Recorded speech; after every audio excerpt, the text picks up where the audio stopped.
नमस्कार मंडळी, मी सोमनाथ रेसिपीमध्ये तुम्हा सर्वांचं खूप खूप स्वागत आहे। आज आपण बनवणार आहोत तुरीच्या शेंगांची काळ्या मसाल्याची झणझणीत भाजी। ही भाजी अतिशय चविष्ट, पौष्टिक आणि सोपी आहे। अगदी दैनंदिन जेवणामध्ये भाकरी, पोळी किंवा भाताबरोबर छान लागते। चला मग आपण आता अगोदर तुरीच्या शेंगा या ठिकाणी घेतलेल्या आहेत। तुरीच्या शेंगांना आपण आता शेंगांचे दाणे वेगळे करून घेणार आहोत।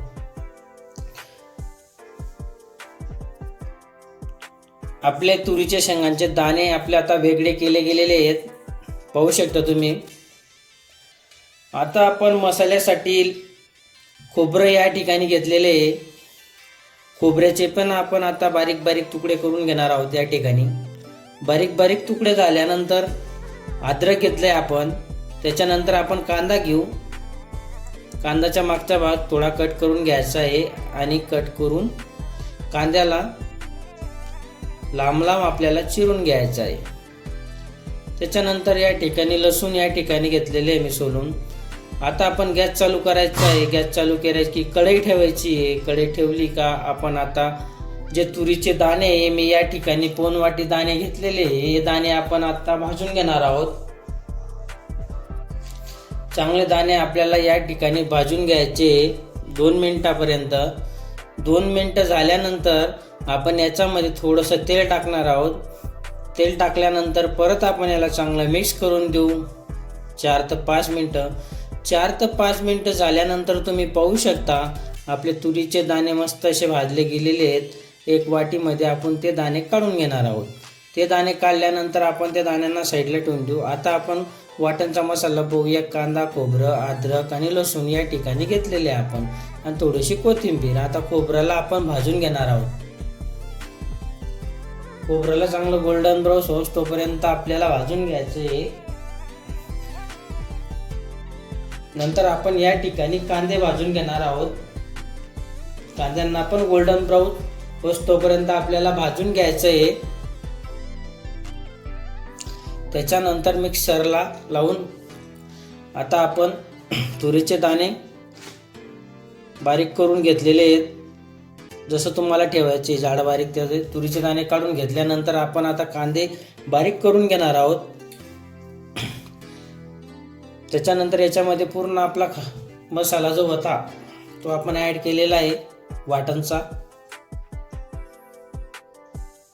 पाहू शकता आपलं दळले गेलेलं आहे।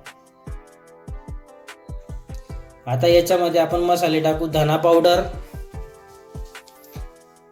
लाल मिर्च पावडर 1.5 चमचे, 1 चमचे धना पावडर घेतलं होतं। त्याच्यानंतर 1 चमचे गरम मसाला, कुठलाही चिकन मटन मसाला आपल्याला वापरायचा आहे। अर्धा चमचे हळद पावडर।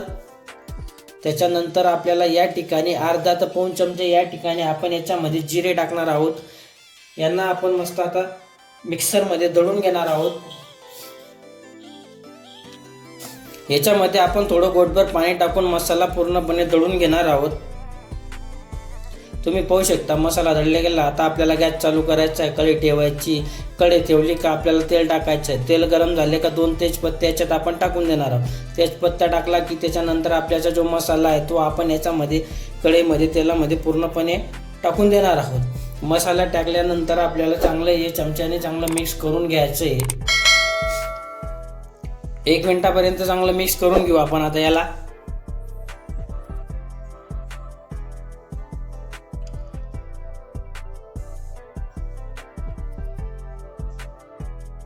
मिक्स केल्यानंतर आपण मिक्सरच्या भांड्याचं पाणी याच्यामध्ये थोडंसं टाकलेलं आहे ते टाकून आपण याला परत मिक्स करून देणार आहोत। मध्ये मध्ये थोडंसं पाणी आपल्याला ॲड करायचं आहे आणि मसाला चांगलं शिजवून घ्यायचा आहे। आपल्याला तेल सुटे तोपर्यंत आपल्याला मसाला चांगला शिजवायचा आहे। आता परत आपण थोडंसं पाणी टाकून याला मिक्स करून देऊ।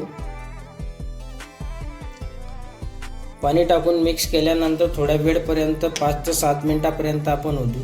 तोपर्यंत आपण इकडे गॅस चालू करायचा आहे। गॅस चालू करायचा आहे का पाणी ठेवून द्यायचं आहे एका साईडला गरम करायला। इकडं आपल्याला चवीनुसार मीठ टाकून द्यायचं आहे।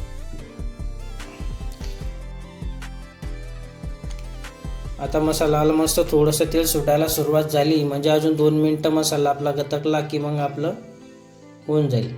2 मिनटं आपण याची वाट पाहू. आता 2 मिनटं झालेले आहेत, तुम्ही पाहू शकता आपला मसाल्याच्या वरती मस्त तरी आलेली आहे. त्याच्यानंतर आपण आता गॅस बंद करू. गॅस बंद केला की गरम ठेवलेले पाणी मसाल्यामध्ये आपण ॲड करून देणार आहोत. मसाल्यामध्ये पाणी ॲड केल्यानंतर मिक्स करून द्यायचं. त्याच्यानंतर तुरीचे दाणे आपण अशा गदक फुटला की मग त्याच्यानंतर आपल्याला याच्यामध्ये ॲड करायचे. हे पूर्णपणे आपले ॲड केले गेलेले आहे. त्याच्यानंतर आपण याला थोडंसं मिक्स करून देणार आहोत. मिक्स केल्यानंतर थोडंसं चवीनुसार आपण याच्यामध्ये मीठ टाकलेलं आहे. पाहू शकता तुम्ही आपली भाजी रेडी आहे. आता आपण गॅस बंद करू. गॅस बंद केल्यानंतर वरून थोडीशी गार्निशिंगसाठी कोथिंबीर आपण याच्यावरती टाकणार आहोत. कोथिंबीर टाकल्यानंतर बाजरीची भाकरी मस्त भाजी घेऊ आपण. कांदा वगैरे खायला छान लागते. व्हिडिओ आवडल्यास लाईक, शेअर, कमेंट आणि सबस्क्राईब करायला विसरू नका. चला भेटूच लवकर.